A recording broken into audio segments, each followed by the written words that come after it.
Hey guys, it's me again. I'm here as a cry for help. Um, it's a good cry for help though. I have the Solatica Soflex crystals on. I did a review previously.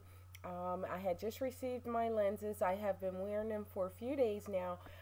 They are a bluish grayish tint, but I do want to try other colors by Solatica. I'm kind of scared to try the natural colors, but I am up for the challenge. I want to see what you guys think as far as different colors that you may think look good on me rather than the crystals. I really think the crystals are beautiful. I just want a day-to-day lens. I need something to wear every day and realistic. So let me know what you think. Are these realistic? How do they look?